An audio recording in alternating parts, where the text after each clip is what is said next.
And just like that, there we are. We are live on a Tuesday night for Talk Time with TJ. Happy Cinco de Drinko, Feliz Cinco de Mayo, and all that good stuff.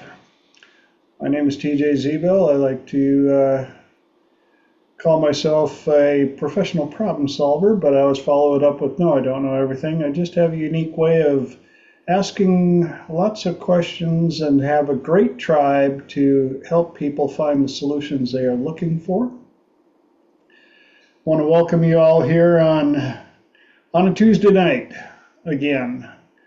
And we are live on YouTube, so that allows me to go, hi, Mom.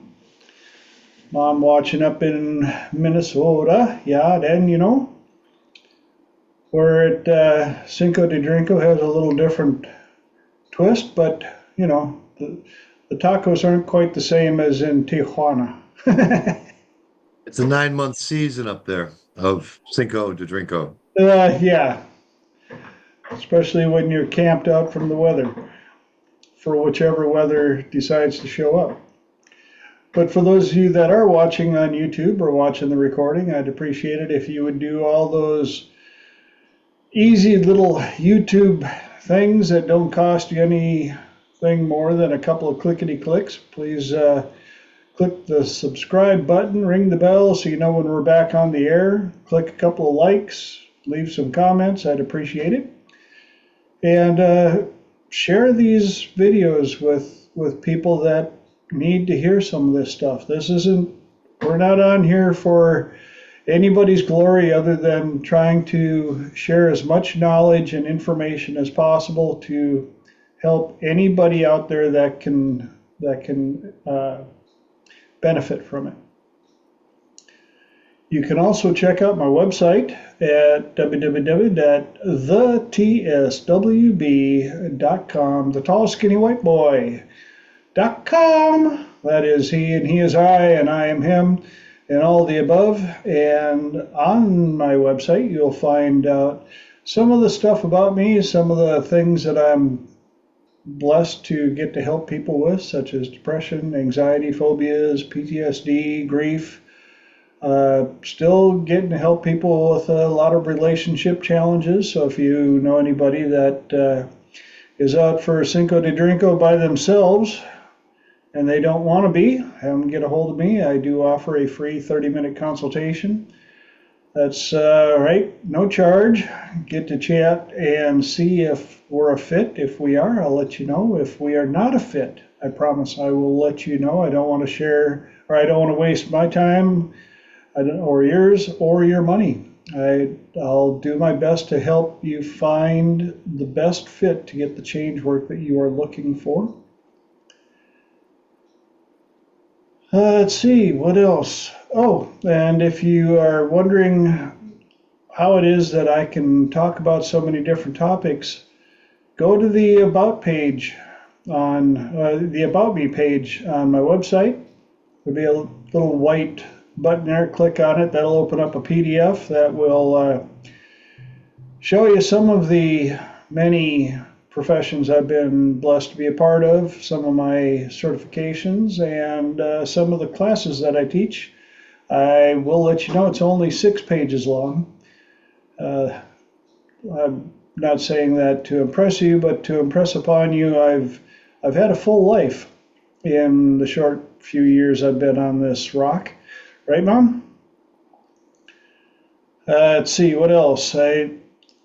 My new disclaimer that people have been laughing about, the fact that I do have a 50-inch monitor.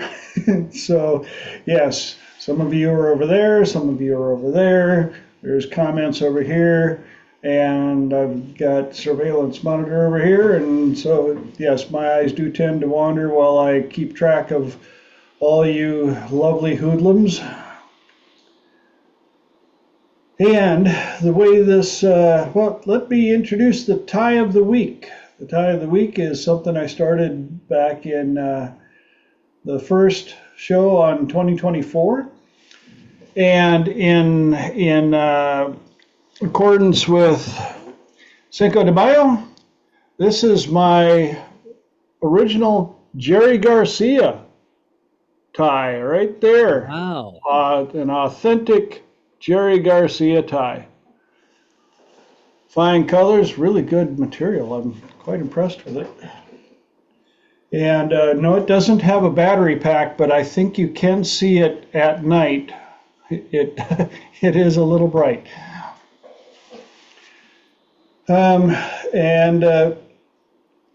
unfortunately, one of our favorite people on the show will not be making it tonight. Miss Lenora had a schedule conflict, and that really sucks because I was going to have us all sing happy birthday to her. Her birthday was a couple days ago, and I forgot. I had it hidden. I didn't see it on Facebook. Yes, I know, and I have to admit, since I got kicked off of Facebook, I have missed so many birthdays. That was probably the best thing for me. There were 3 or 4 things that I really, really miss about Facebook, and one is being able to keep up with birthdays and wishing everybody a happy birthday and all of that stuff. But I miss posting my Friday funnies. Yeah. Did you have a business account, or was it just a regular account? This is a regular account that I started in 2008. So why don't you set up a new business account with a different email address? They won't let me. I've got 4 email addresses, and I've scrubbed it. I've scrubbed it off of my computers, off of my phone, reloaded it, tried to get on, but now they're making you do a profile pic. Even if you're doing an account for a pet, you still have to show that you're the owner and put your face out to be scanned. And I've got a famous face, apparently. The hackers made sure that they know how to keep me off. Interesting. Yeah, tried. The last time I tried was I guess it's been about 4 or 5 months now. Yeah. Yep, they shut me down. Nope, you violated community, blah, blah, blah. And I'm like, no, that wasn't me, because I don't know how to transport my butt back to Dubai and back to Texas and back to Dubai within minutes. As soon as I figure that out, I won't need Facebook. I'll sell the technology and own Facebook. Yeah. So what if you do one under your wife's picture? yeah, I might have to set something up like that. Okay. Yeah. 'Cause I've It got it took me a while to get over it. I'm not bitter anymore, much, but not much. I have 4 accounts, so we can maybe work something out, and yeah, right. I'll sell you one of my accounts. Yeah, there you go. Maybe you can sell me some Careful now, Bitcoin.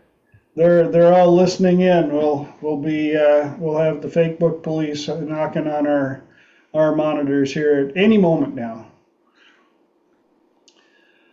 Let's see. So we introduced the tie. Now it's time to. Hey, Guillermo's here. Looking good.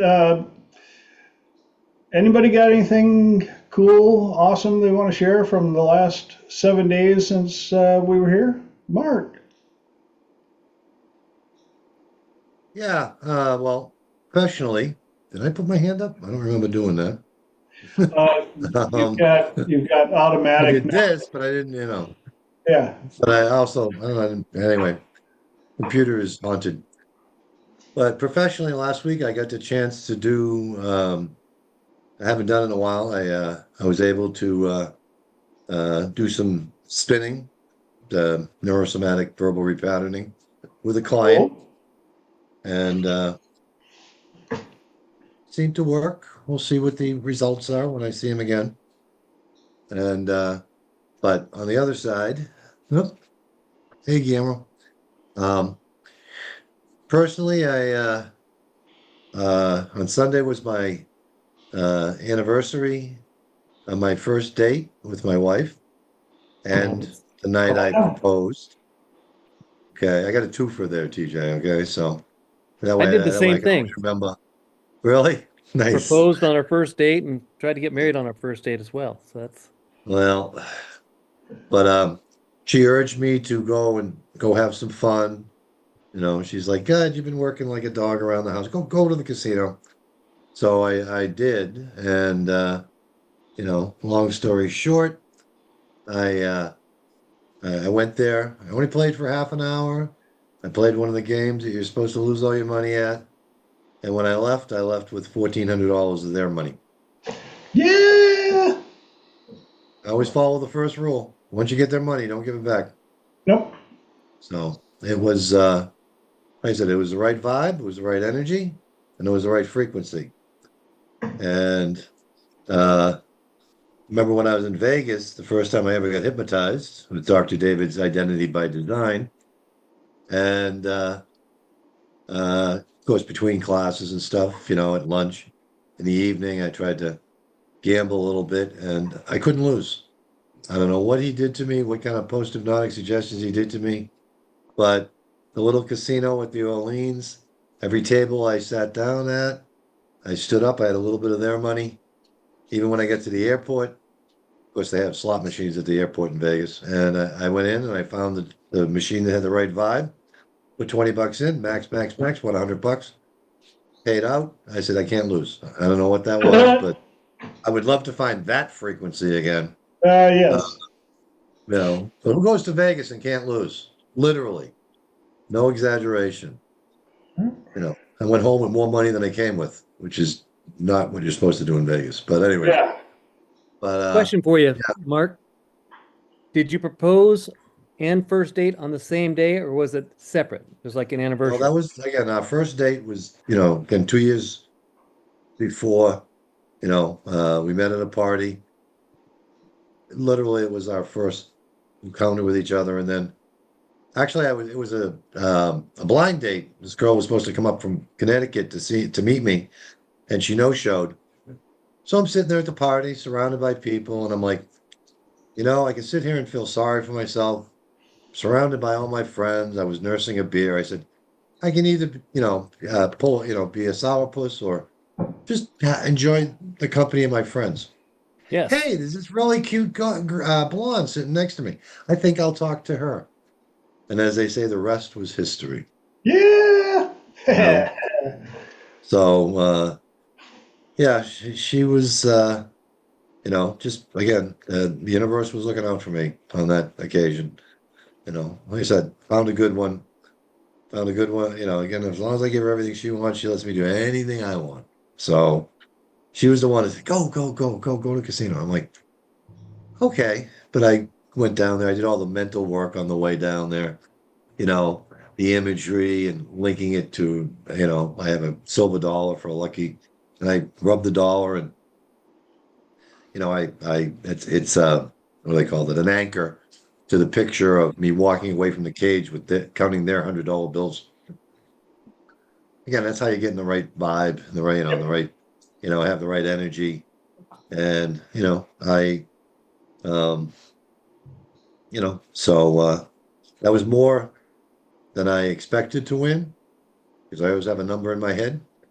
But this was a random game. And I bumped into a dealer that he'd never dealt himself such good hands before. I was like, well, that's a good thing. So I tipped him heavily, and I gave a little bit back because I won about 1,500. Then I gave about 100 back, and I'm like, yeah, I'm done. Yep. So that's the first rule. Once you get their money, don't give it back. No. And for 25 years, going to the casino, I had a psychometrician, a buddy of mine. I gave him a year's worth of the data, 92, higher than 92%, but more than 92% of the time, I won. And I said, is this random? Is this luck? He goes, no, whatever the hell you're doing, keep doing it. So I did. Yep. I guess I have a bit different betting methodology. I don't go down there to relax. I don't go down there to blow off steam. I don't go down there for fun. I go down there to make a little bit of money and leave with their money. I love it. You know, And don't kill the golden goose trying to figure out how it produces the eggs. oh, I've looked at my plate because they watch you with the cameras. And a lot of days when I walked away with, $500 of their money, which I stay little, like I said, I take little bites, Yep. Mordida. and they don't notice you. Like I said, one acquaintance of mine, he said, well, why don't you bring 10 grand down there and, walk out with 5 grand if you have that methodology. And I said, then you get noticed and then you get banned. My friend was banned from Foxwoods. He wasn't exactly card counting, but he kind of knew what the count is because he has that kind of mind that I don't. And, he'd when he found the count in his favor, he'd put in another hand, up the bet, and he was winning $30,000-$40,000 a year from the best I ever did was about 15 grand. But little bites, 500, 1,000, um, you know. But yeah, it was like I said, it was but on those prop games, I'm just trying to find out if the random factors will align, the energy, the vibe, the frequency. Most of the time they don't. Then I got to go to the blackjack table and make back what I lost at the prop table. And what I do, like I said, most of the time, I walk out with their money. Yeah. Test, retest, robust over 25 years. So, Awesome. That's a great thing. Yeah. It got So who boring else? after a while, though. It really did. My wife called it my third job. Yeah. Anyway, it was a great day. It was, like I said, it was her, again, it was her day. She gave me, I think, her energy, because, and, like I said, it was all random. It was all luck, but it was a good outcome. And then I gave a bunch of it to the real electrician who showed up yesterday. So, Yeah, well, that was how you got the electrician paid. The universe said you had an electrician bill coming up, and it wanted to help you out with it. there you go. No, that was mom. Yeah. She, So who else has something cool to share? Well, I did the same thing. I had a blind date with my wife, and then we did 2 years later to our first date. I proposed to her, and then the third year we did a little Cabo wedding, but the actual wedding was on a cruise 2 weeks later than that. Oh, cool. that's cool. That's romantic. You have the heart of a romantic. All right. Anybody else before we get the show on the road? All right. Well, quick overview on how it works. This is a 2-hour show. First hour, I do my best to get through 3 topics that I've come up with for the week. And then when the first hour is over, we shift gears, change things up a little bit, and it's open mic, open platform. Anybody on the call can ask a question, bring up a topic, and I like to learn, so I let all the people on the call answer first. And after everybody else has answered, if I feel I still have something to add to it, that's when I toss in my two centavos. So, looks like it's time for us to get rolling. Topics of the night: show and tell, push pull, and peace over happy. And getting into show and tell, and back in the day, show and tell meant something at school, but this one's a little different, as many of you who have been around Triple T long enough, you know that I get a lot of my topics from my clients, and this is another one of those. But this one is in regards to boundaries, and boundaries we learn are very important for both sides. It's kind of like a buddy of mine back in Minnesota had a fencing business, and one of their mottos was great fences make good neighbors. And having those boundaries is a way to make sure that people don't overstep, or both ways. You want to learn other people's boundaries, you want to have your own, but there are a lot of different ways to do that. And this is where the concept of show and tell came up. And one of my clients today mentioned they are finding out that they used to tell people their boundaries. Don't do this, you don't do this, you don't treat me like this, you don't talk to me like this. But they noticed that things have been working much easier for them now because they're taking as much or more time showing people how they want to be treated, but they're doing it by that's how they're treating the others. Treat people the way you want to be treated, and making sure that while they're doing that, when people are challenging their boundaries, they will ask them,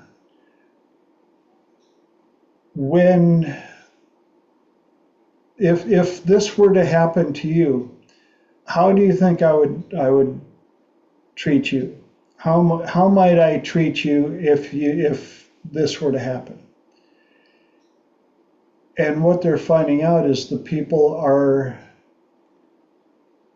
getting to know them well enough that the topic of boundaries is not required nearly as much anymore. The other part is in boundaries, and we've covered this as well, being prepared to lose some people along the way. Some people simply can't help themselves, apparently, from crossing certain boundaries. And that's where you have to show them that, well, it's your loss. Time for me to go. And being willing to hold on to that when you need to. Now, there'll be certain ones that, the old strike one, strike two, strike three, depending on the severity of the infraction. Some people, they take all three strikes in one swoop. But you'll get some people, and then there's also family, and longtime friends. And the part of the challenge with family and longtime friends, of course, is in letting them realize that everybody has changed, especially you, and the boundaries have moved.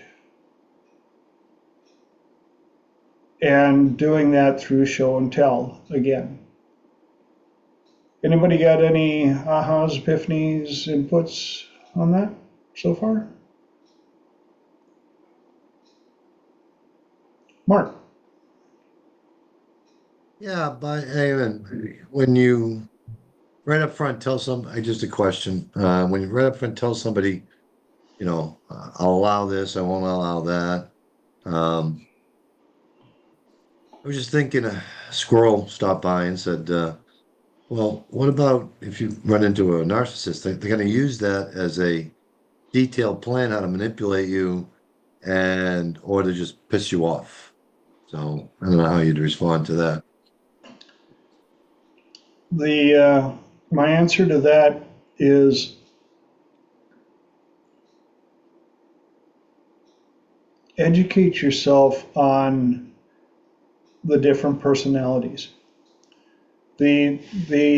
Especially the dark triads, they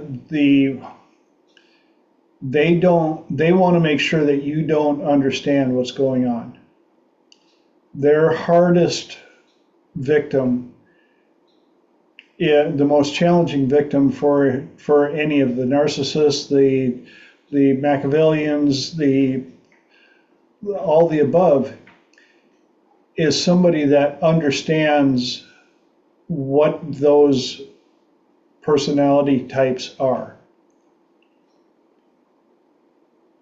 Because you learn that this is a dangerous person, it can be physically, but it's just dangerous to your energy, the lifestyle that you want to leave, the happiness that you want to have.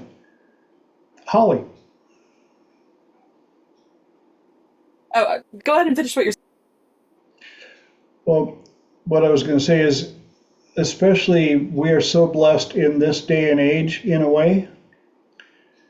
There are so many people out there like Chase Hughes, Dr. David Snyder, so many others that are teaching what to look for, what it sounds like, what it looks like, how to react to them, how to deal with them, how to get away from them. Back before the ability to get this information readily, it was really hard for people to understand what was happening to them.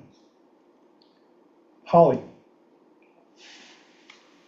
Yeah, boundaries is one of my favorite conversations, as I'm sure you all know. But a few thoughts. First of all, a comment about the narcissism or dark triad personality issue. One thing I have discovered is now the way you set boundaries with healthy people that have good intentions is going to be different than the way that you set boundaries with a dark triad personality, so it does help to know who they are. But actually, boundaries work best with dark triad. They're almost easier to establish because they're very good. They don't respond to emotion, but they do respond to consequences. Yep. And the whole point of a boundary, now, a couple things that come up, it sounds like, oh, have a boundary. That sounds so easy, But where a lot of people struggle is, first of all, they go into the boundary conversation, without even knowing what they want. Yes. You can't communicate a boundary effectively to somebody else if you don't even know what you want. So first of all, figure out what it is you want, how it's going to be measured, and this could be what you want or what you don't want, how it's going to be measured, and a consequence that matters to them. Or, if it doesn't matter to them, a consequence that will keep you safe.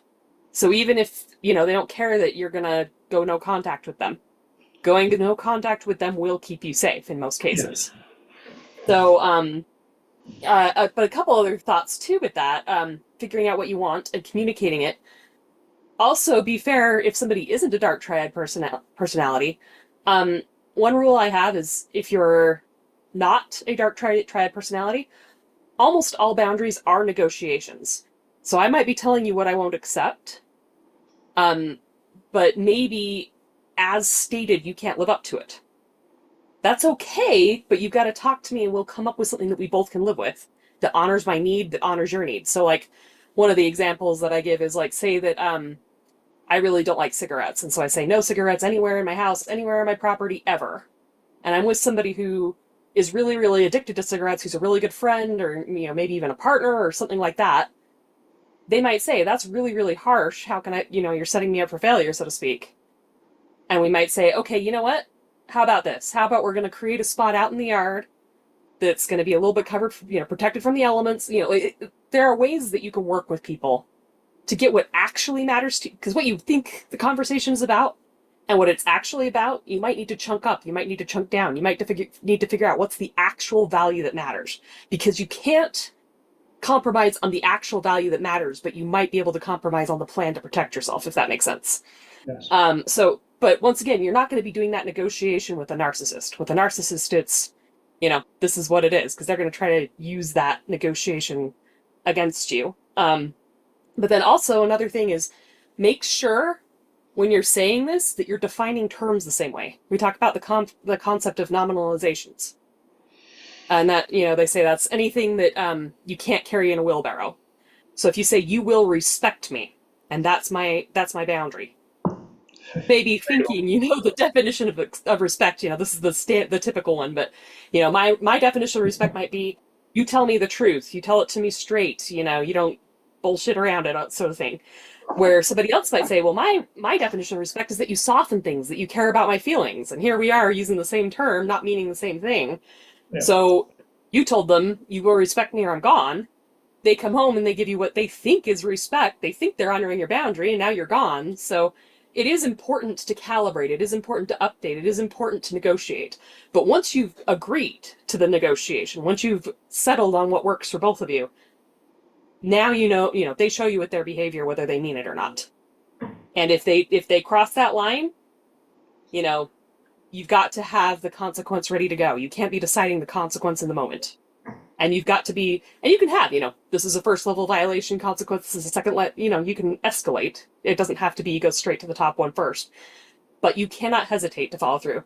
And then, sorry, just one quick one. Another thing I learned teaching school, I used to be a substitute teacher. And I learned that if you want the kids to respect you, you have to start enforcing the boundaries early and give them a no. Because the first thing I would say, can we sit wherever we want to?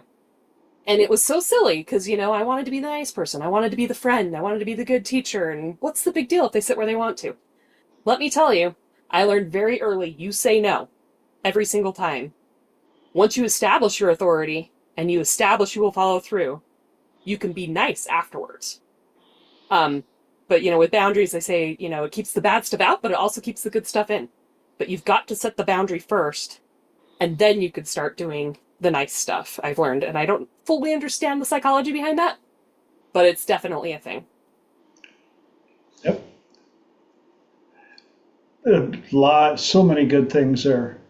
And one that is definitely, if you haven't thought about it, take the time to decide what are values and criteria that need boundaries. Like you say, so many people have no idea until something happens and all of a sudden they're like, oh, I don't like that. Since when? And yes, there are some things that do happen that way. You don't realize how much something torques you off until somebody does it. But if you let them slide, or you don't bring it up, or that was only once, and you let it keep happening, it's, like you pointed out, Holly, it's so much harder to try and steer the vehicle in the right path after you've let it happen enough times. Mark.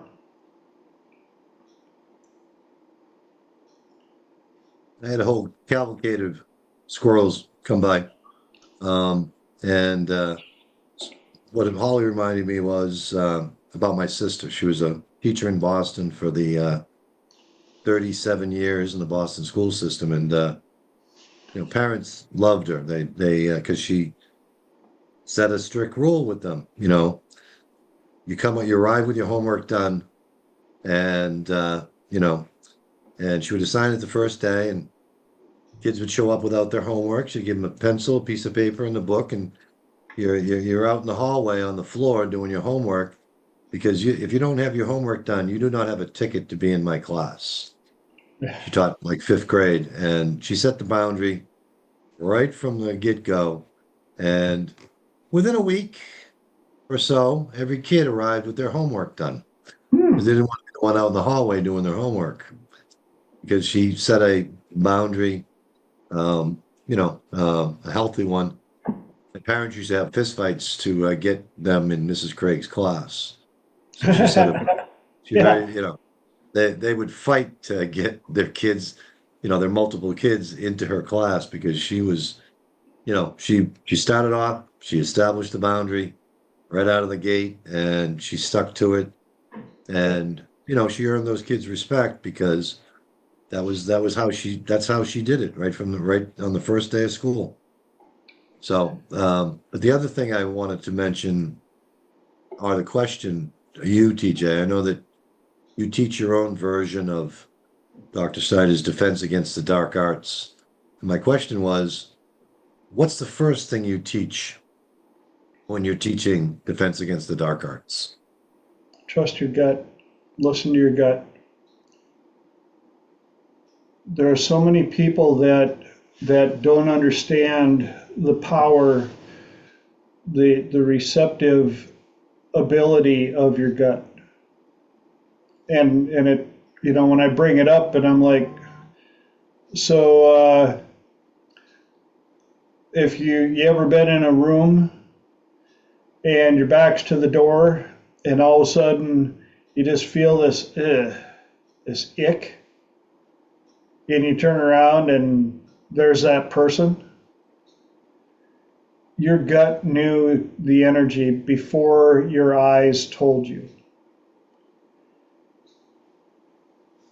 After that is when you start learning what to look for, what it sounds like, how it works, the mechanics behind it.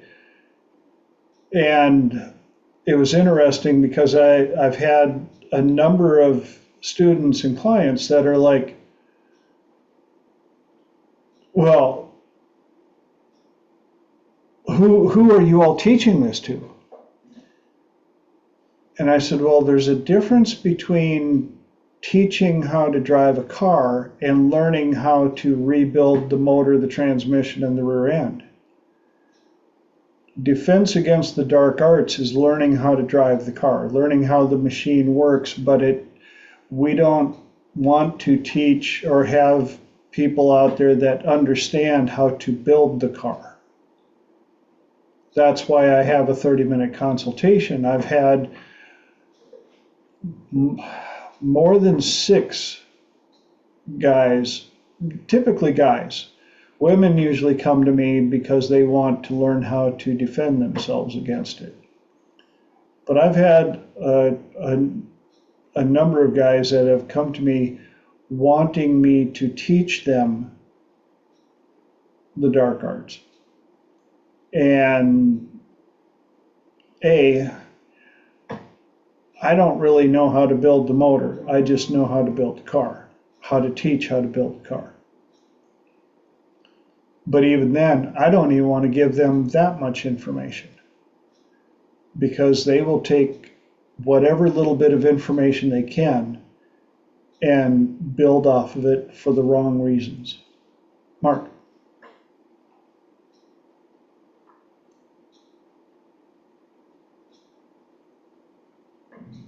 Go ahead, Mark. I said a long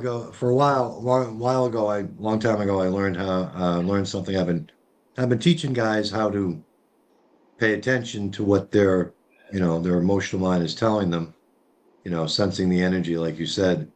And I teach them how to recognize when people are lying to them.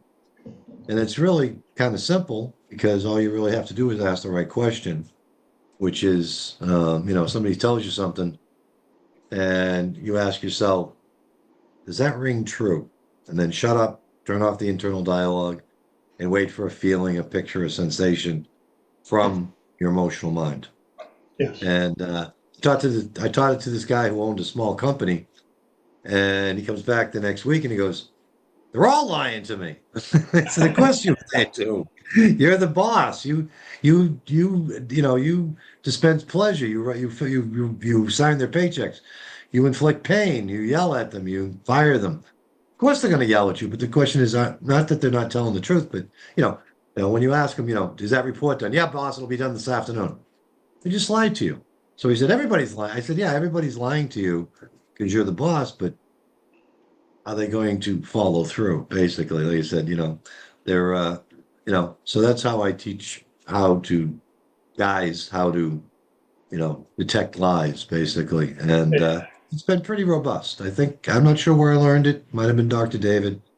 But when somebody's lying to you, if you ask that question and do it correctly and listen for the response from that other half of you, you kind of know, basically, so, yeah, but that's, again, that's our way of starting to identify, listening to your gut is exactly what you said. And that's what triggered, that that whole thing. So Good stuff. Holly. So many thoughts. So something Mark was saying too just triggered this discussion I had with somebody online too that was talking about when you have boundaries. Also, you can have, shall we say, what's the word? Uh, Partial forgiveness or something. You always want to create a scenario where a good person can tell you the truth if they mess up. You don't ever want to jump on somebody just because they weren't perfect. So are you giving them credit for telling the truth? And are you giving them credit for wanting to fix the problem instead of blaming you? Because some people, when they mess up, they will do everything in their power to cover it up no matter what. And as soon as you find out about it, they're like, well, it's just because you're so controlling. It's just because, the gaslighting basically going heavy. Versus the person who says, oh, I tried so hard. I thought I could follow through. But it turned, like say it's a recovering alcoholic. They might slip up a drink, do a drink every once in a while. But do you focus on all the time they were sober or the one drink they took? There's a very big difference depending on, once again, are they gaslighting you for, controlling them and or are they taking ownership and saying, you know what? I've done the best I could, but yes, I did take one and that doesn't mean I'm reverting. It's just, this is just information. Let's go back. Also, another thing that I was just thinking about in boundaries, once again, I said a boundary is a negotiation. It is not court. And what I mean by that is a lot of people think you have to come and give all your evidence. The reason why I'm going to have this boundary is because of X, Y, and Z. No is a complete sentence. You don't have to give all of your reasons why you're saying no. And also, this one drives me crazy, but a lot of things that I wish women would take out of their language. The number of times that, with court, it's also not a sentence. You don't get to pronounce sentence on somebody. The number of women that I've heard say, I've told him 1,000,000 times to do X. And I'm like, well, did he ever agree to do X? Have you ever had a sit-down discussion where he promised he would do X? Because you just dictating to him that he has to do X is not a negotiation. It's not a boundary setting. It's not an agreement. Now, once again, I'm not saying there aren't some boundaries that aren't going to be, this is it or not. But that comes down to also, they say no deal is better than a bad deal. So yes, you're allowed to walk away from the deal. And, if that's the boundary enforcement, that's the boundary enforcement. But that's not the same as I'm going to pretend you made a deal with me and I'm going to hold you to it even though you never actually agreed to it. So I think that's really important. And then also know that, for a healthy person, the boundary negotiation is where the fight is, or fight might not be the right word, but it's where the friction is, shall we say. For a narcissist, it's the boundary enforcement that causes the friction. Yes. But with a narcissist, it's going to be very much, if you've ever seen, two animals, dogs, cats, whatever, when they first move into a house together, and the first thing they do is they have to figure out who the alpha is. Yep. But notice once they do figure out who the alpha is, they settle into a rhythm. With a narcissist, once you establish yourself as the alpha, it will get a lot easier, I promise. And with a healthy person, once you've figured out what the negotiation means, what the boundary means, and you've agreed to it, the longer you work it out, the longer you update it, the better that will get, the smoother that will get as well. And just know that, boundaries may feel uncomfortable at first, but they make the world predictable, they make the world safe, and you're not just sitting there resenting somebody and then blowing up on them one day. Because instead, no, you dealt with it up front, and, and then one other thing, when you do get into the negotiation, we talk about a lot of, I've mentioned this before, but in martial arts, the first time I was really getting into them, I wasn't nothing I was doing was working. And then somebody pointed out to me it was because I was getting out of structure. The number one thing, whether you're in verbal altercation or physical altercation, you need to stay in structure. You need to stay in state. Do not let them push you out of structure. And if they do, that's okay. It happens. But make your first priority getting back to structure, getting back to state, and you'll have a lot more success. Great information. Thank you. Mark.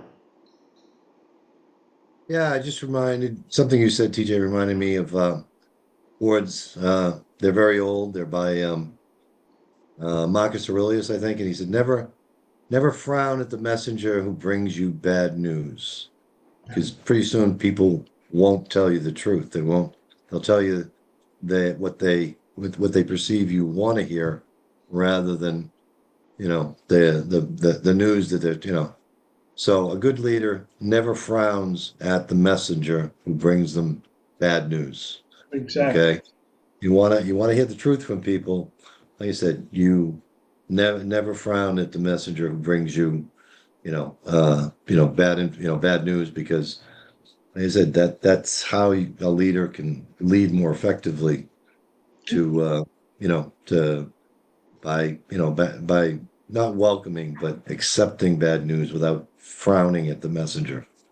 Well, and how else are you going to get it? And there's also the flip side. If you're the messenger, learning how to properly deliver bad news.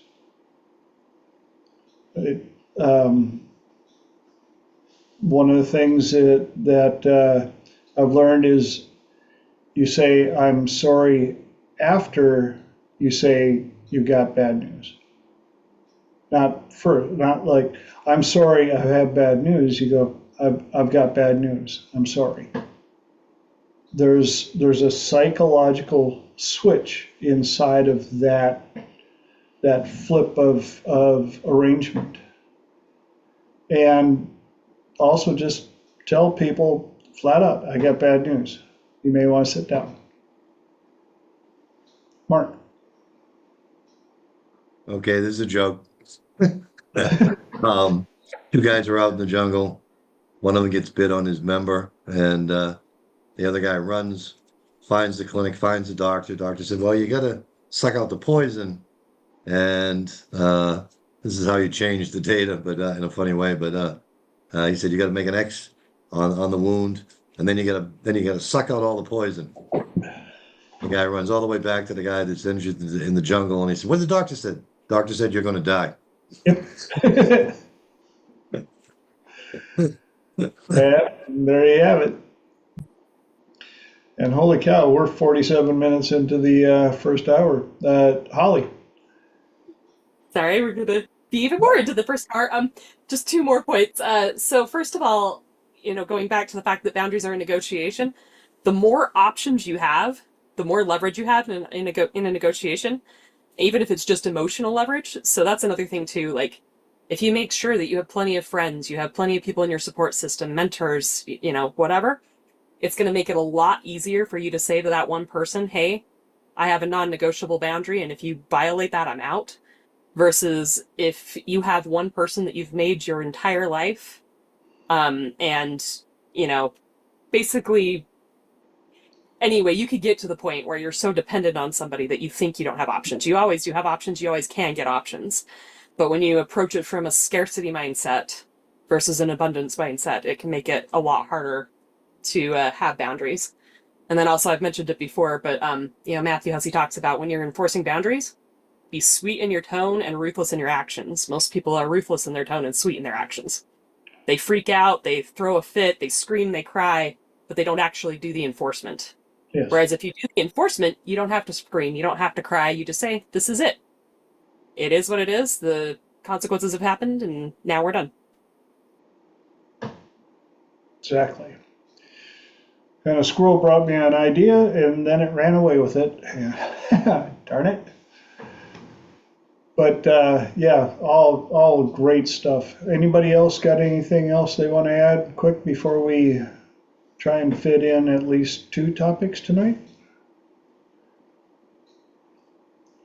Well, this next one is kind of in line with that, and I know we've talked about it before, so I won't get real deep into it, but push-pull. And a lot of people in relationships, excuse me, my clients have all dealt with this, and I'm sure that you guys have as well. It's not just romantic relationships, it can be work relationships, all the above, but it's the concept of the one person wanting to keep you at a very certain distance. And the best metaphor that I've come up with is a 5-circle bullseye. And especially for relationships, A classic push-pull is going to want to keep you in ring number 3. If you get into ring number 2, or heaven forbid you get into 1, that's too close. That's uncomfortable. And they will push back. That's when they start. They want to start a fight. They want to find some way to get you back in that safe zone for them. But if they see or feel that you're getting into ring 4 or 5, now there's a chance that you're going to leave.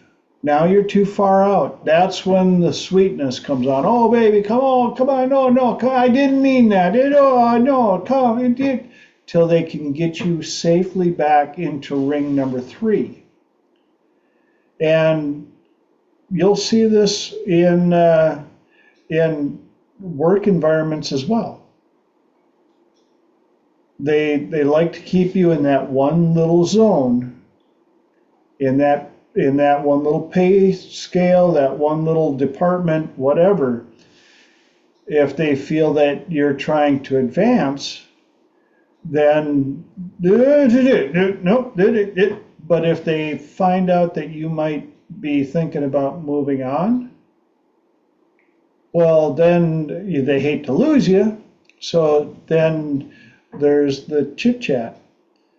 Of course, the caveat is the one that cares the least is usually in charge, almost always in charge. And so if you're really invested and you really want this person, you're at the mercy of them keeping you in ring number 3. Once you get to a point where you're like, I'm happy alone. I don't need to be here. I don't need to be in this, blah, blah, blah. That dynamic can flip real quick, real easy. Because you are no longer afraid to step out of ring 5. And now they have stepped into your target zone. But it's kind of a reversed. If you aren't willing to come into ring 2 or ring 1, and especially in relationships, I always call the bullseye the marriage. If you can't hover around ring 2, ring 1, ring 2 at the least, I'm done. I'm out. Peace out. But the biggest part for the majority of my triple P clients, my relationship clients, is learning how to love themselves to such a level that they don't need the other person to complete their life. That person is there as a wonderful addition.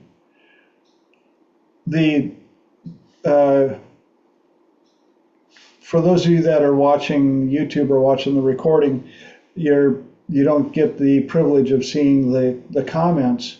And Greg, Mr. V asked, are the rings the dating versus the married? Yes. So the 5 rings would be those levels of dating and that distance area. And I'm sure that if, some of you have been out of the dating field for a little while, but I'm sure you've seen friends, family, or whoever who have been dealing with relationships where the other person has to keep them at that distance. Like maybe they both have living quarters, Okay, we're fine, but you're not moving in with me. Okay, we're fine, but I still get to keep my girlfriends and get to go out with them. You know, things of that nature. As long as you're in ring number 3, everything's fine. But the other partner who wants more will eventually get tired of hanging out in that distant zone. And you'll see it. Like I say, if that person starts to shift out to another question, do the rings shift by age? I don't think so. It definitely comes right down to values and criteria. I think we all have seen the 65, 70-year-old person who's now single, and they're like, well, I went through that and I don't want to get hurt again, and they have to stay this far away from me, and I'm not going to give them the label of boyfriend, girlfriend, because what happened to me in the past, they have to stay in ring number 3.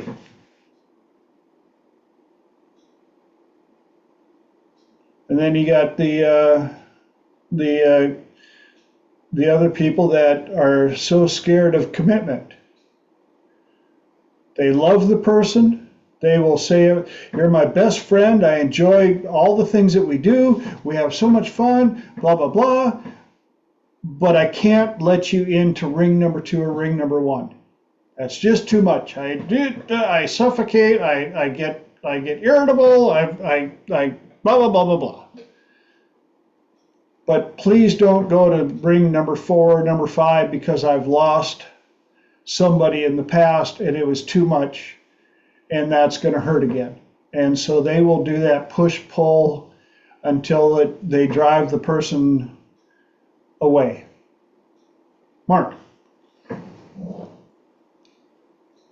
Yeah, for many years I taught groups of people with disabilities how to maintain good boundaries. I found a audio-visual kit on the internet. It's put out by Dr. James Stanfield. It's called The World of Circles. And it dovetails with what you're saying. And the criteria to move from one ring to the next is the amount of talk, trust, and touch you allow that person. When it's on the outside, it's the strangers, okay? And you don't allow a lot of touch, talk, and trust to strangers. Then you move into a larger section called acquaintances. And from those hundreds and hundreds of acquaintances, you might teach, or I used to teach, that you may select someone a greater degree of trust, talk, and touch. So then you get into the inner circle of friends. And then closer than that is, people of family, wives, partners, whatever, and you allow a great deal of talk, trust, and touch, but you are always at the center of your world of circles. Mm-hmm. And they had a mat I could lay out on the floor, and I could explain it to them. There were videos that went with it. So the criteria to move from one circle to the next was the amount of, like acquaintances, you might wave to them if you see them, Yeah. But you wouldn't allow them, any touch, and as you get closer to the center, which is you're at the center of your world of circles, and you get to decide. Like I said, family is that inner, close family, what they used to call nuclear family is in that inner ring, and then in the friends, the next circle out, it might be an uncle you might see once a year, or an aunt, or cousins, and they'll be in that friend, circle, and you allow them a hug or whatever. You talk to them, you trust them to a certain extent.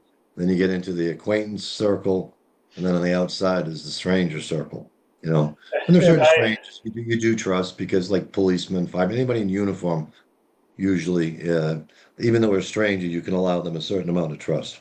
And Yeah. that's the world of circles. And I jokingly refer to rings 4 and 5 as, especially ring 5, as front porch friendly. You'll see them walking down the sidewalk on the front porch, and you're like, "Hey, good to see you, neighbor." But if they try walking up the sidewalk, you're like, "Oh, uh, got something in the oven, gotta go." They are not allowed to approach the house. So, and that took us right through the first hour. Didn't even make it to the third topic, but really good stuff. Great questions. Any more ahas, epiphanies, inputs on push pull real quick before we switch gears?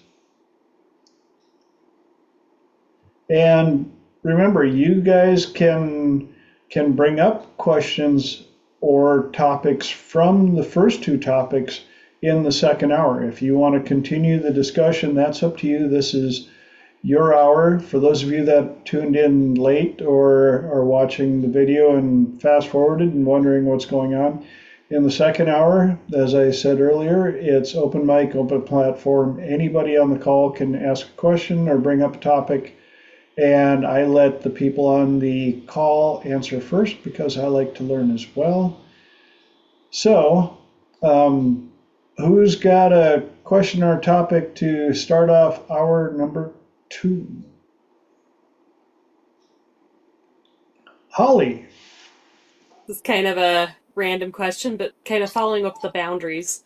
I talked about when you do, the importance of being able to be honest. If you're in a situation where you have been the one that's messed up and you feel like you need to make it right, you feel like you need to, tell the truth, all that, but you're in a situation where the other person is very aggressive, they have not made it a safe place, how do you do the right thing, make it right, tell the truth, whatever it is, clean up the mess, but also keep yourself safe from their aggression?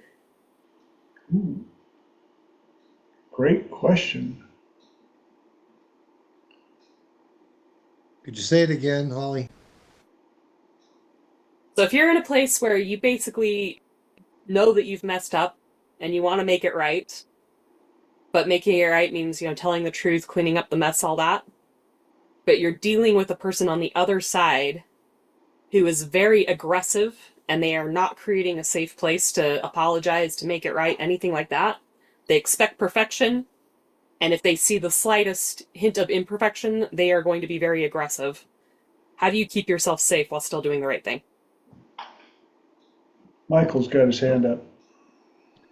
Well, in a situation like that, if it is not a safe situation to tell the truth, someone's going to get aggressive or they're going to be physically dangerous to you, then if you feel you need to do the right thing, then you just do a spiritual right thing. So, for example, you go into a meditative state and you ask to speak to that person's inner being or their soul and say, "Hey, this is what happened, and I apologize." And then let it go. But don't put yourself in danger. Great answer. Who else has an answer?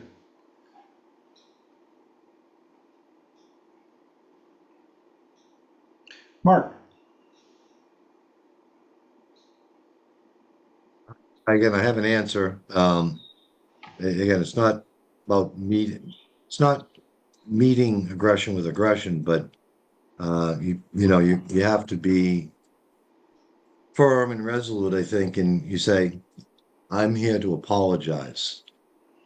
All right. And you have to let me apologize because you do not have the right to criticize me in this instance. Okay. But I'm here to apologize, to try to make it right. But you do not have the right to criticize how I choose to apologize. I guess that would be, being assertive without being aggressive. If they're coming at you aggressively, just put the hand up, talk to the hand, stop. I'm here to apologize. I'm here to try to make it right. But you do, but allow me to do it my way because you do not have the right criticize how I apologize or how I'm trying to make this right. That's my thought. Another great answer. Anybody else got an answer to offer up? One that crossed my mind. How important is it to you that they accept the apology? Is it simply to take the weight off that they know? Or is it to get back in their graces?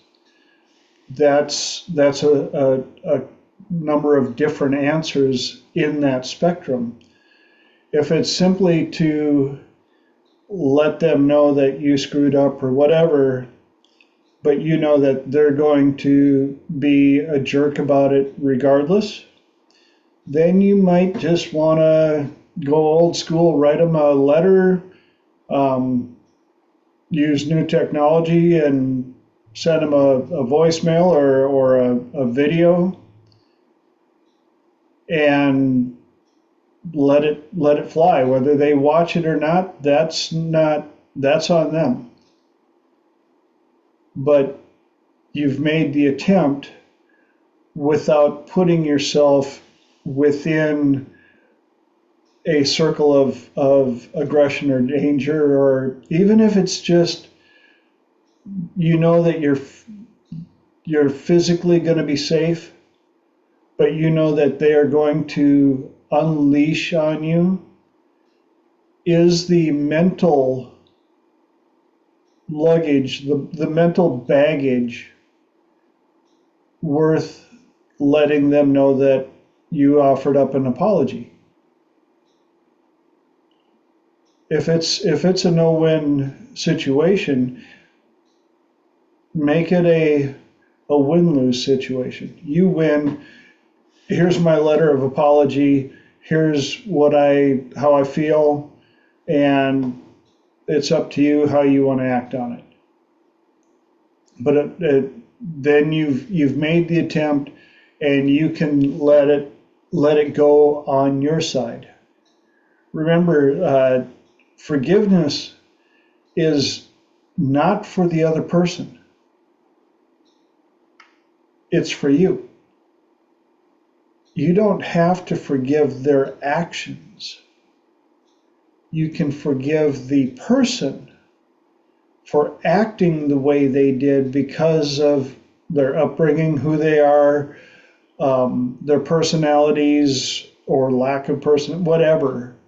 You can forgive that part. You don't have to forgive the action of what they did.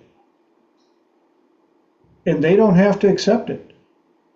They're allowed to be angry at you till the dawn of time, whatever. That's their loss. Does that help? That makes sense? Everything everybody's saying makes sense. I don't know if they completely apply to the situation I'm thinking of, but they definitely make sense for some other situations, so definitely helpful. The situation I'm thinking of is specifically, basically my car has been broken and somebody, I don't know who, has been leaving me very threatening messages on my car. And I genuinely, if it's who I think it is, it's somebody who's really big, really aggressive, possibly a little bit mentally unhinged. And I'm afraid if I go to my car to clean it up, they're going to attack me. So this is actually, but yes, everything you're saying, but I can't clean up the car without actually physically going out there. So Set up a camera. it's not a bad idea. Yeah, just set up a camera. If they show up and you just go, I'm glad you're here. I'm sorry that it looks the way it is. I'm recording myself cleaning it up right now. It's live feed to a friend of mine for support. And so wave at the camera, and I'll be done soon enough.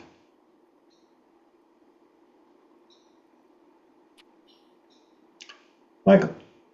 Also, in a situation like that, call a sheriff to have a safety check while you check your car. Let them know, hey, I'm a single lady. I've had threatening notes on my car.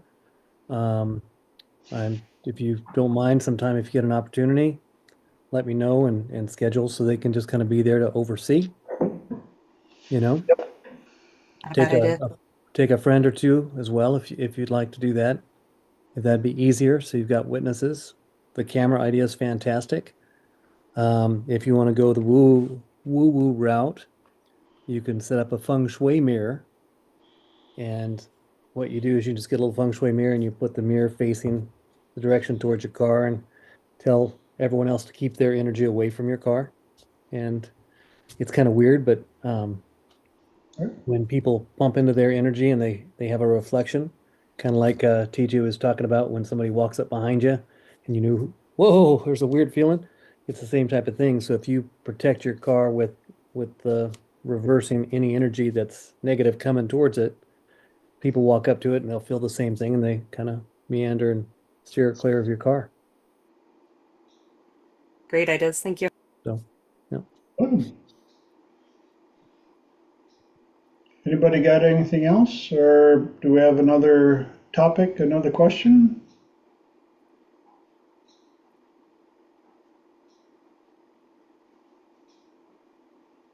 Come on, I know you guys have all sorts of stuff in there. Mark.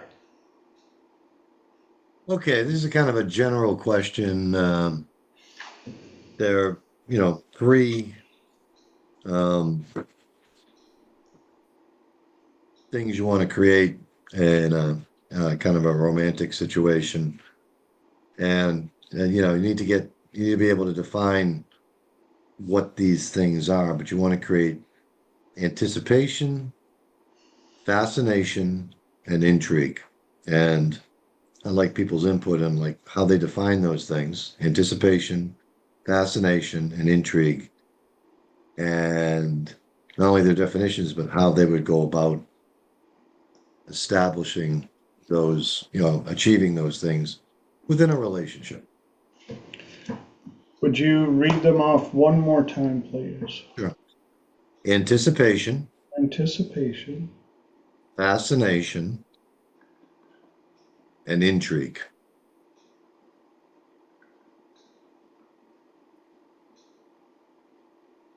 And how did people define those words, and how you would go about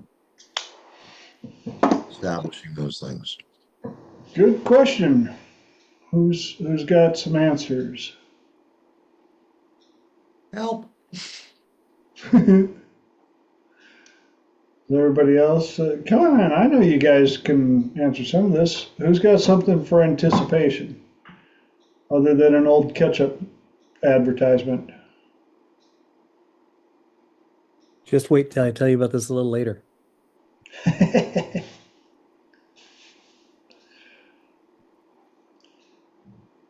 Holly. I can only really talk about this theoretically, but I have read some books on it. So first of all, I'm thinking about, is it Esther Perel, I think it is, who talks about in a relationship, one of the hardest parts is on the one side, you want it to be exciting, but on the other side, you want it to be safe.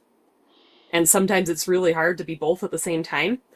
But one of the things she recommends is sometimes for, the anticipation, you want to have a baseline safety. You want to be able to trust each other. So that's, if you don't have that, there's a lot of these things will not work. So that is important because you push it too far and this can damage that. So that's the one caveat. But she mentions things like, for instance, maybe you don't want to be apart, but what if you schedule something where you both go to your own little vacation once a year or whatever? And she mentions, you think that it's not that big a deal, but when you return from the vacation, all of a sudden you've got that anticipation of waiting for somebody to come back. And it doesn't necessarily have to be a vacation. Maybe it's just that you go somewhere for an hour and then you're back. A lot of this is also about knowing your partner. So, we talk about the trifecta. When you use the trifecta, it definitely helps with fascination specifically. It may not so much give you the anticipation, but it's definitely going to help you with the fascination. For the intrigue, something that's intriguing often, because the novelty is a big piece of all this, for both anticipation and for intrigue. And it can be for fascination as well. But, if there's always new layers of yourself for them to get to discover. So if you're learning a new, you could secretly learn a new skill, and maybe suddenly they learn that you speak a new language, or maybe they learn that you can cook a fascinating, this really cool meal. But you treat it as a surprise. If they know every single step of the way that they see you learning it, it's not bad, but it's not going to create any of those three. But if all of a sudden you just show up and you take them to a French restaurant and you're able to order in French, or you happen to just suddenly cook this meal that they never dreamed you could cook, you may not get the anticipation so much from that. You can build up to, I've got a surprise for you later today or something. You can add to the anticipation of, I'm waiting for something to happen. But the fascination and the intrigue of, oh gosh, I've never seen this side of you before. And it doesn't even have to be a skill necessarily. Some people might just go for a different look. I'm going to, drastically cut my hair or dye my hair, or, like things like that. But personally, I prefer something that's a little deeper than that. So that's why I might say like a skill set, or often it can also be see you interacting with a new person, and they can rediscover something that they loved about you that they've kind of started taking for granted. So just seeing you in a new context with new people, all of those things can help. And then yes, also just becoming a really good storyteller can help with all three of those. And anticipation, you want to create good anticipation, as was already demonstrated. Open loops are some of the best ways that you can create anticipation. But also planning something. It gives you a chance, we're going to go, to your favorite restaurant on this day, or we're going to go on this trip. And once again, this all comes down to knowing the person that you're interacting with. But every single day you get to think about the trip. You get to plan for the trip. You get to plan for the meal. You get to plan for the movie. It doesn't have to be something big. But anyway, those are my ideas. Great information. Mark. Well, as you were talking, Holly, again, you inspired a whole scurry of squirrels, which is a large group of squirrels. And I thought the most important one was, especially in couples, marriages, that would probably hit all of those three, would be the mystery date. You ask, tell your partner, yeah, we're going to go out on Saturday night. Where are we going? Don't worry about it. It's a surprise. Yes. And, oh, by the way, bring a pair of galoshes with you, or a plunger or something, some weird thing. So that would create the anticipation and the fascination. What the hell do I need a plunger for to go out on a date? And then you take them to an event or a restaurant that they've never been to. And and I recommend that couples do that about every 8 weeks or so. And I think that hits the bar on all three. And thank you for giving me that, that way to fit that into the idea of the mystery date. Good stuff. Michael. I was just going to add to Mark. Mark, do you know the definition of true love and how to discover it? Well, I choose to believe in true love. Okay, there's things you have to choose to believe, and I choose to believe in true love. And wired that belief in by repeating it about 1 million times. And then I choose to believe I married my true love. So at the end of the day, there's no temptation out there, because I get to get into my car and go home to my true love. So, but what I'm asking you is, how do you prove that's true love? Do you know how to prove? Again, try to logically defend that position that my wife is my true love. Okay, you can't logically defend that. It's emotional.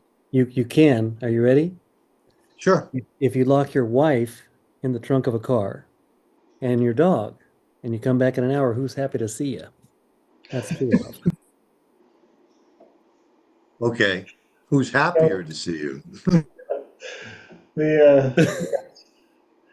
And all dog owners know the answer. Yes, that came up because both my dogs attacked me while Holly was talking, so I got to share that. So I apologize. One thing I'm going to throw in is the 36 questions, and there's there's 36 questions, there's 50 questions. Both of them are apps that you can put on your phone, and they are great values and criteria conversation starters. And they call them the 36 questions to fall deeper in love. And I teach that to my clients and my students, especially Triple P. And the way I teach it, look it up, read through them. You don't have to memorize them all, and you don't want to, it kind of takes the fun out of it if you're like, hey, I got a question for you. Scroll, scroll. Question, question, question. It's you get a more organic answer if you can pick out one or two questions that you really are interested in. And one of the best ways to bring it up, I've found, is to put it into a little story. I overheard this conversation today. They were talking about something, and it really kind of, I thought it was a cool question. The question is, and this is actually a question from the 36 questions, and I love asking people all the time this question, not to get them to fall in love with me, blah, blah, blah, but it's again, they are values and criteria eliciting conversation questions. And the question is, if you could sit down for lunch for 2 hours with anybody from any time, alive, living or dead, real or fictitious, who would you pick? Again, if you could do lunch with anybody, alive or dead, real or fictitious, who would you pick? And when they tell you, then you can start out, what made you pick them? What would you ask them? Why is that important to you? Anybody want to take a guess at what the number one answer is to that question? My grandma, my grandpa. Mike, that's awesome. Yoda. What'd you say, Michael? Well, like a lost grandparent or a lost parent, stuff like that. Holly got it right. Jesus Ah, is the number one answer. And it really, I have had some really amazing conversations with people. And Michael, you're right. That's number two. Lost family members who have passed away. Just to spend some grandma, grandpa, just to spend some time with them and ask them some questions. Mark. By the way, Michael, that was very funny about the dog, but I was watching something by Jordan Peterson on YouTube, and he was talking about courageous love. Now, taking into those accounts the anticipation, fascination, and intrigue, courageous love is when someone is, offering you that, and you choose to love the other person back. I think that's courageous love. Dangerous love, and this isn't his definitions, but just the title, would be when it's offered on one side, but it's not reciprocal. So that might be a way to recognize, like I said, if the other person isn't, anticipating being around you, fascinated with you, and intrigued by who you are, and like Holly said, all the different levels that you reveal to them, that could be dangerous because it's one-sided, it's unipolar. So I thought I'd throw that into the hat. Yes. Holly. The random thought I had, because with state control, if we get in rapport with somebody, often they will feel either the same emotion we're feeling or the complementary feeling. So I was just thinking too, if you want to feel fascination, be fascinated by them. Um, so, and then also, of course, the moment that you learn to fake genuine, it also can lead to fascination as well. I love that oxymoron, to be fake genuine.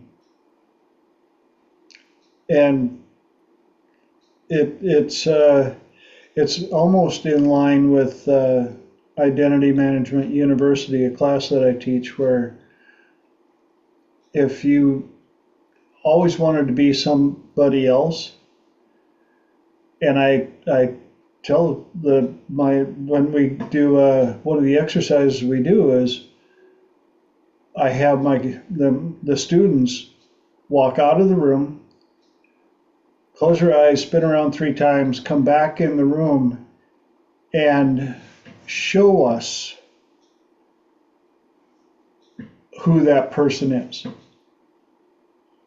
You don't describe them. You don't come in, oh, well, they would do this, they would do that. No, you come in and you show us who that person is. Then that means you already own the ingredients for that personality. They are already in your pantry. Now all you have to do is decide how often do you want to wear that mask. Is it a new identity, or is it a fun little sidekick? And with anticipation, fascination, and intrigue, that could be a fun game for couples, just like, well, honey, we're going to be going out for supper Friday night, so I want you home at this time. I will have your clothes picked out, and I'll let you know who we're going to be when you're ready. And the two of you can pretend to be somebody else. And I'm trying to remember what movie that was, where I think it was the lady was actually a trained hitman, and her husband had no idea. But they would play these little date games, and one of them kind of went a little sideways. And he thought it was just part of the game. So, talk about fascination and intrigue. Wait, you're what? What? This is not a game? 1-800 love you, honey. Anybody else got any ahas, inputs, epiphanies they would like to share? Mark. Yeah, again, a fun game for couples. I teach the guys this is again, it probably incorporates all three of the elements. Call the wife or the girlfriend when she can't answer, and you leave a voicemail in a very deep tone. You say, honey, I just want you to know that when you get home tonight, I'm going to cook a gourmet meal. There'll be rose petals. I'll draw a bath for you, and you're going to have the most incredible night of passion that you've ever experienced in your life. Bye, have a nice day. And again, the anticipation builds and builds, like a computer virus consuming more and more of her operating system throughout the day. She's telling her friends, I don't know what he's going to do. He said it's going to be the most incredible night of passion.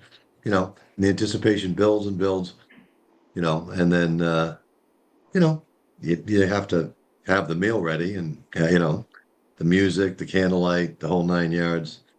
And guys that have followed that, plan, I asked him, I said, how'd it go?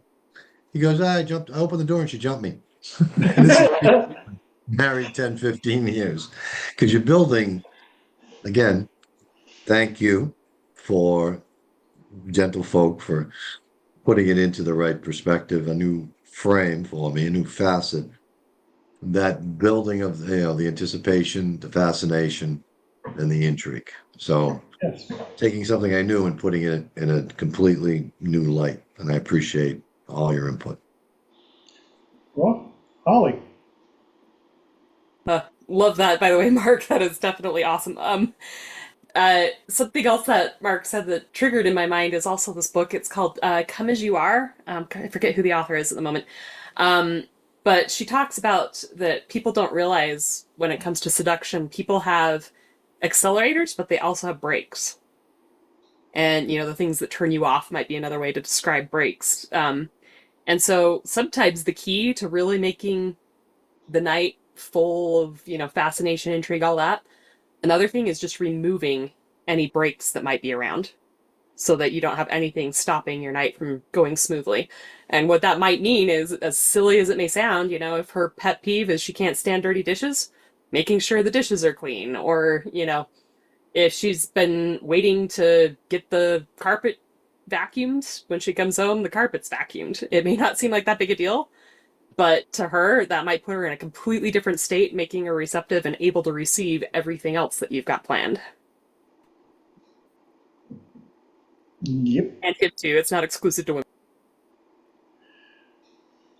That's another great bit of information. And yes, that's all part of keeping the novelty as well.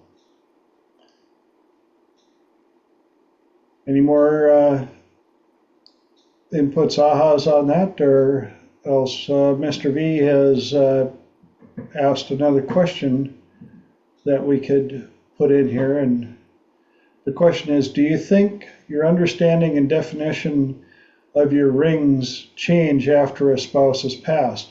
In regards to the push-pull topic that we had in hour one. Anybody want to chime in on that? Again, do you think your understanding and definition of your rings change after a spouse has passed?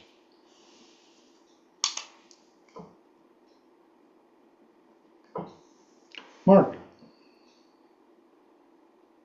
I'm considering it, and in the light of, again, you can have soulmates, but you can't, you can have a bunch of them that you kind of bounce around with, in every lifetime. But as far as your true love, again, I would proudly wear my ring, probably on my, on a necklace around my neck, because I would feel that, the ring, meant something, I've never taken off my wedding ring. At this point, I don't think I could get it off past my big knuckle. But, I would want to, and again, I've been married once, at least in this incarnation. And, but I think the significance of the rings after your spouse has passed, well, I would not probably do that again with another person. Because, that symbol of Who's at the door? true love forever, would be sacrosanct in my mind. And, doesn't mean I, wouldn't go out and have a blast, but I don't believe I'd get married again. Mm-hmm. Which, of course, the squirrel came by with the joke that, the wife's dying and the priest and the guy's beside her bed. And she says, if you ever take up with another woman, I'll come back, I'll dig myself out of my grave and I'll come back and haunt you. And she dies, and the priest does last rites. A week later, he sees the guy walking down the street, a blonde on one arm, a brunette on the other. Comes up to the guy, he said, aren't you worried about your wife's curse? He said, no, I had her buried face down. Let her dig for a while. Uh-huh. That's the serious and funny side of me simultaneously. Sorry. Anybody else got any, Holly? So when I first read this, I was thinking wedding rings, and then somebody mentioned something about the rings of closeness. So I'll probably maybe do a comment on both, because I've had thoughts about both. So first of all, about the push-pull of the rings, I think it's going to have an impact regardless. Whether it changes or doubles down is going to depend on the individual. I think there definitely can be a situation of, oh wow, I wish I'd really let this person closer, and now I've lost that chance forever. But there could also be, wow, I let somebody in and I lost them. I can't ever let anybody in again. Um, so, as far as how close somebody gets to you, I think for most people, it's probably more going to be, hopefully, an appreciation that they did let somebody in, if that was the one person they ever let in. But I do think the importance of letting somebody in is the thing that you'll understand the most once somebody's gone, because you don't really appreciate somebody in your life until they're gone sometimes, in the same way. But yeah, just as far as wedding rings too, this is just a couple stories I heard, or people who talk about their rings. Just interestingly, it goes back to the boundaries, but when they have the ring with them, they often will talk about how the ring, it's got that circle to it, and even if the person's gone, it could still be that symbol of, the way they affected you is always there. It's got that infinite repeating loop that you kind of circle around. But there's also the idea that the ring represents the boundaries of everything that was beautiful that's still inside there. And so sometimes they will, and this is especially true if they have like a special message written inside the ring, that sometimes they'll pull it out and just remember everything that was beautiful that ring represents, and then just tell themselves it's still inside here, and every time I pick it up, I could still tap into everything that was beautiful about this. So I don't know how that necessarily speaks to other people, but I did think that was a very beautiful thought when I heard somebody express it. So I thought I'd share that as well. Cool. Thank you for sharing that.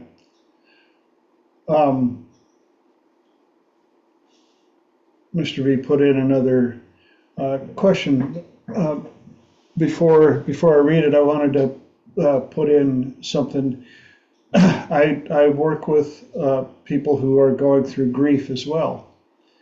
And one of the questions that I typically will ask them is, if I had the ways and means to contact the person that has passed and ask them, how much longer would it be appropriate for you to grieve to prove to them your love?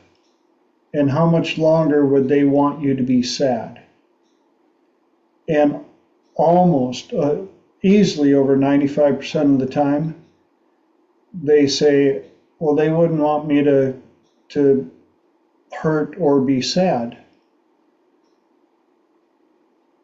Then it's okay to miss them.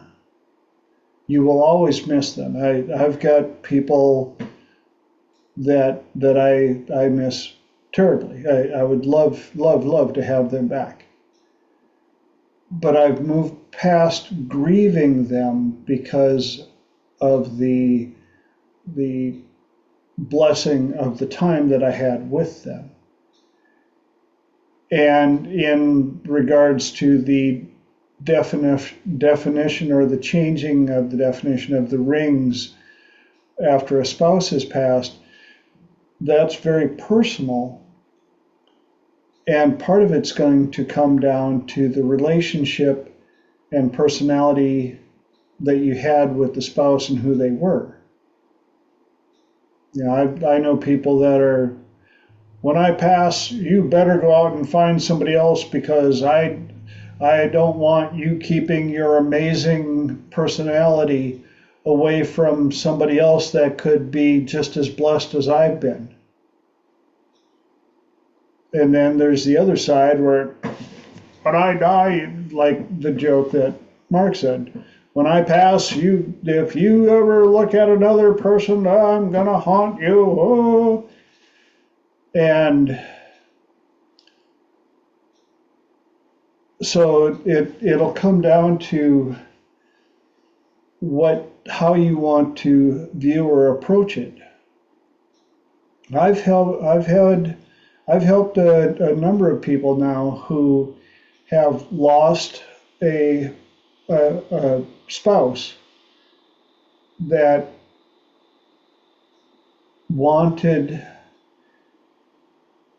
they knew they were missing out on what they had before.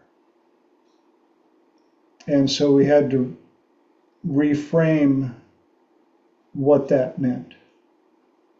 But that, again, is very personal. And Mark, I don't know if you were able to read the question, but for the people at home that are out there watching this, the question was, do you think a person to become a soul companion with the same commitments as number one without being married? What's your answer to that, Mark? Well, Holly, our archivist, could probably come up with the name of the book, but I believe it's called One Life, Many Souls. And basically, the tenet of the book is we have many soulmates, people we're bumping into in past lifetimes, and they seem to cluster from lifetime to lifetime. But when you have a soulmate, like I said, when people say, "Well, this person is my soulmate," yeah, okay, but that's only one of the group, basically. Again, this is a little complicated. This one is very old. I mean, this is talk at the beginning of my journey. I always was convinced, Greg, that in each lifetime we have three great loves. Okay.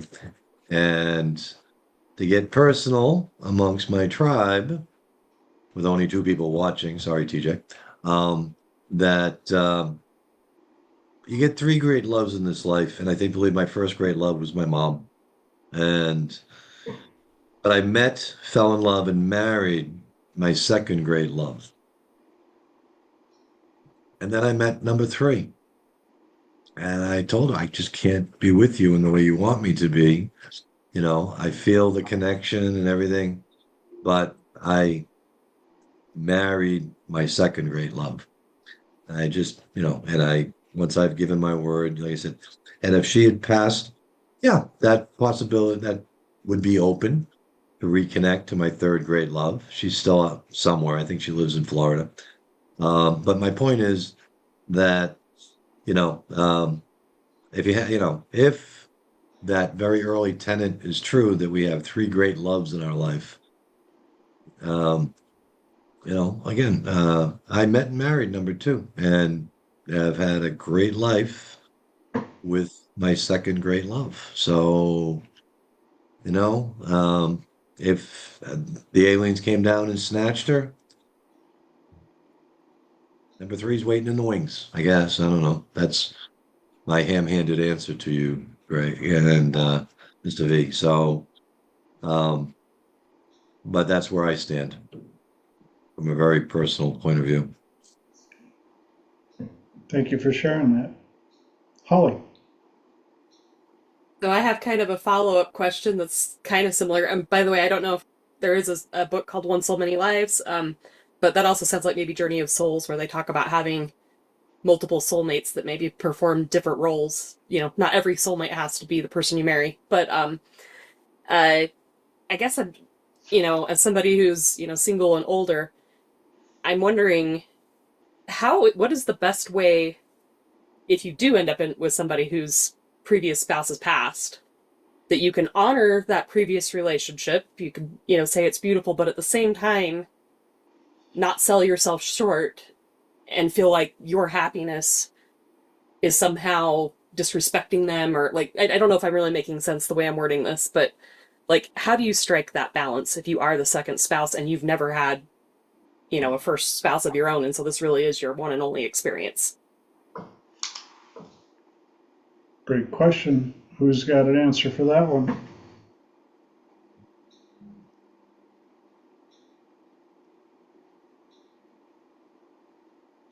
Anybody?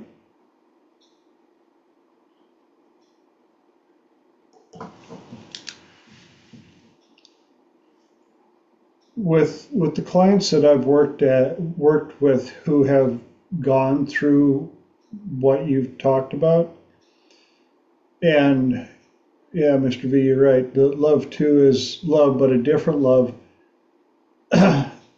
they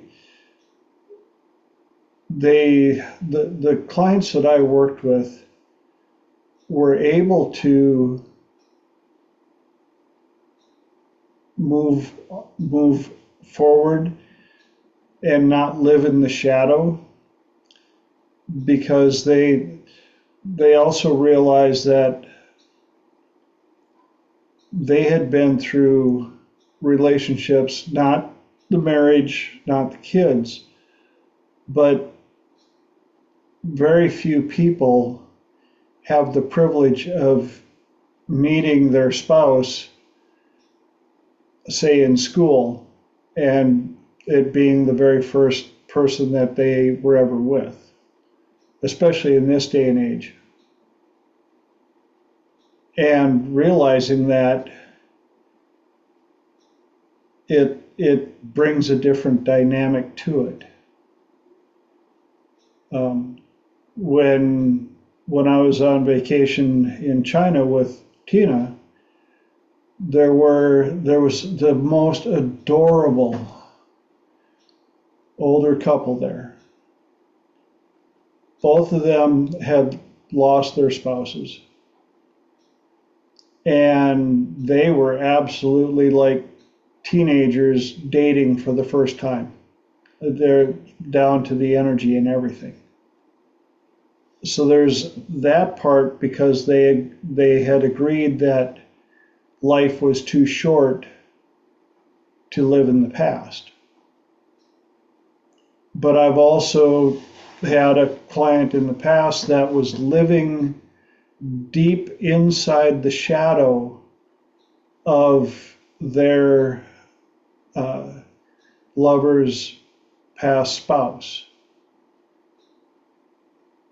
And eventually they were just like, I'll never be able to rise up to the image and the memory of what their past spouse was, which kind of is in the lines with the topic that we had a number of weeks ago, romancing the past.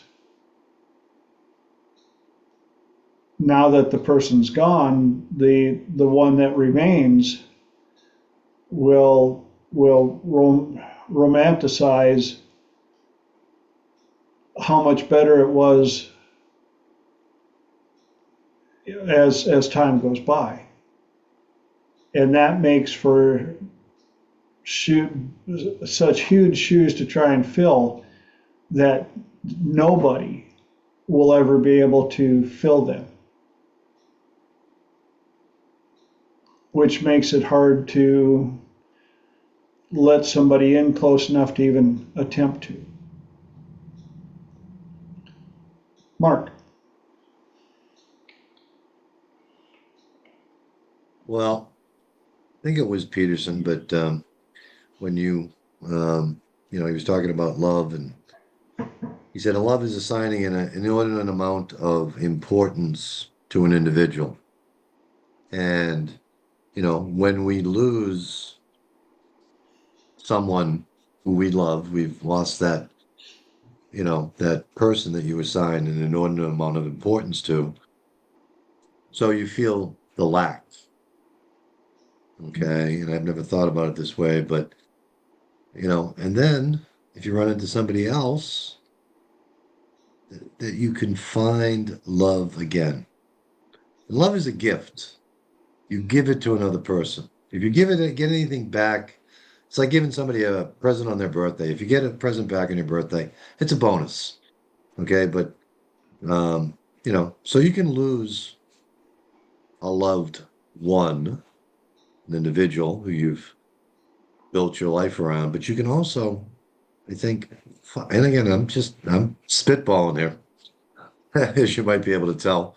But you can find it with another individual. And yeah, there are times that I compare, my missus to my mom, my first great love to my second, but I try really hard not to do that. I try really hard not to compare them, and to miss what I've lost rather than celebrating what I've found. Wow. um, so, from my side of the tracks, that's kind of how I see it. So you can find love again.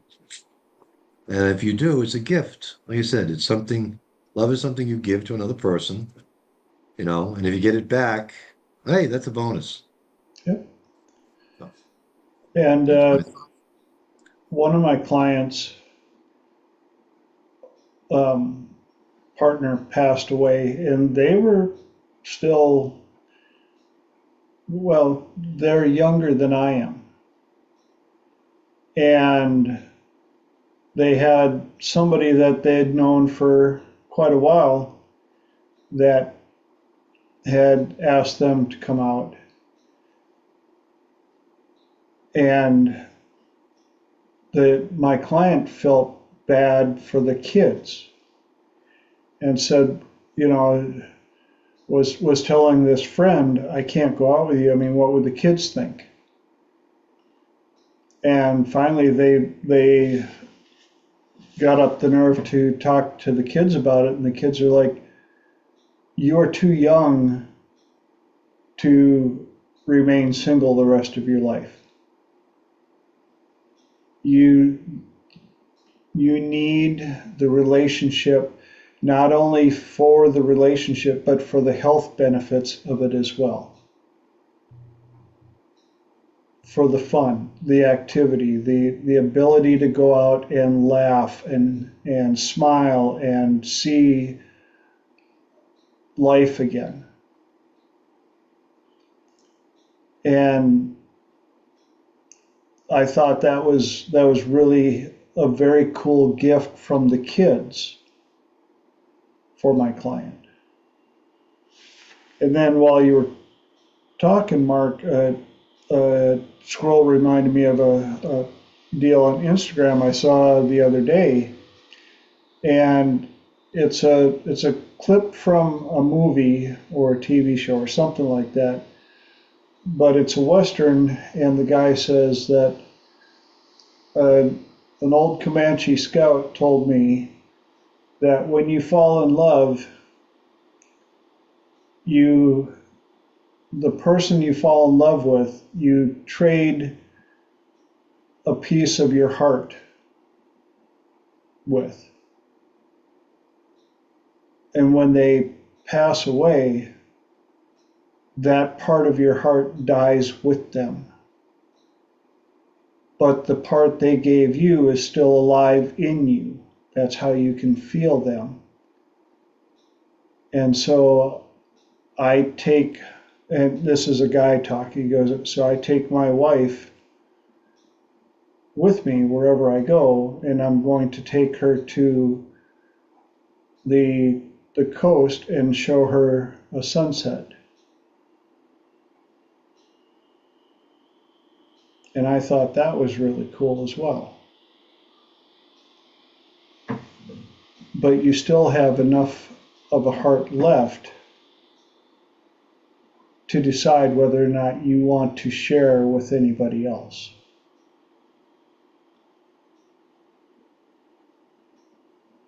I've been through a whole lot of relationships because I didn't get married till I was 53. And I have lost two of the women that I deeply love have passed away. And so even though I wasn't married to them, and I obviously I don't have kids, so I didn't have kids with any of them. When I heard that clip, it resonated with me.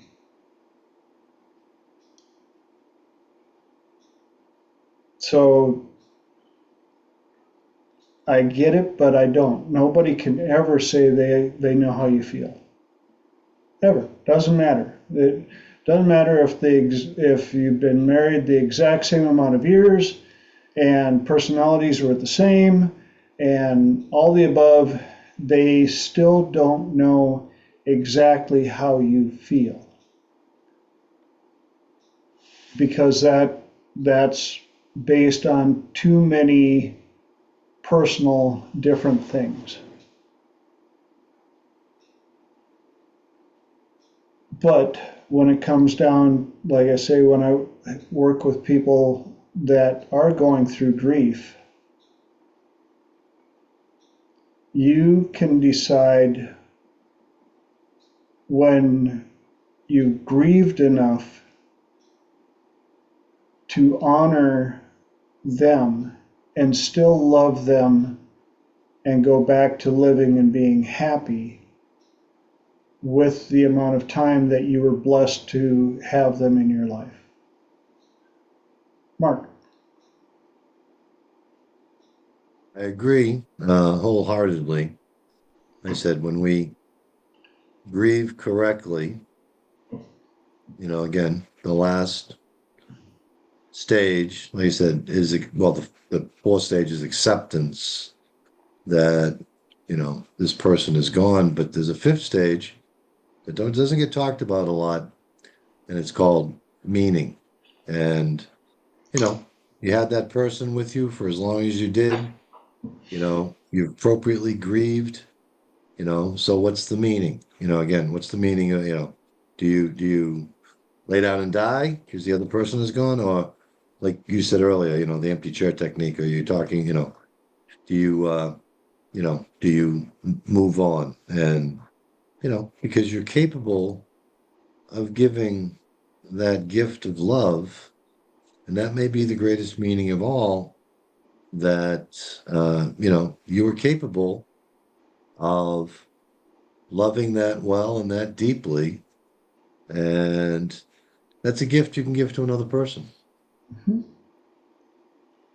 Yeah, my wife and I have had this conversation that, and I told her flat out, if I check out first, I don't want her staying single. And she's like, well, and I went, no, you're too amazing of a person to not share that with somebody else. That would be a shame.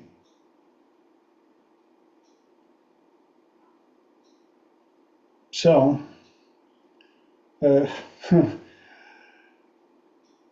it's kind of like having, and I know this is probably a poor metaphor, but being a car person.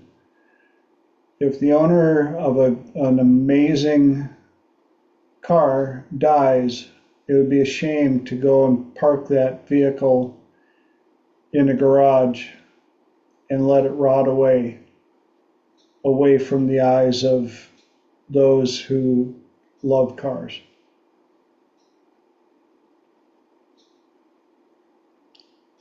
But that brings us up to the top of the hour again. Man, it's amazing how quickly these 2 hours go by. And I couldn't do it without you guys coming here every week to this platform to share your insights, your opinions, your ahas, your epiphanies, your views. And I appreciate it more than I have the vocabulary to properly tell you. Thank you for giving up your precious commodity of time. If I could give it back to you, I would. As soon as I figure it out, you'll be the second to know. But please go out and live the best life possible. Got to do another shout out happy birthday to Lenora, who couldn't make it, but she'll be watching the replay. So sure missed you on here, and love you, Ma.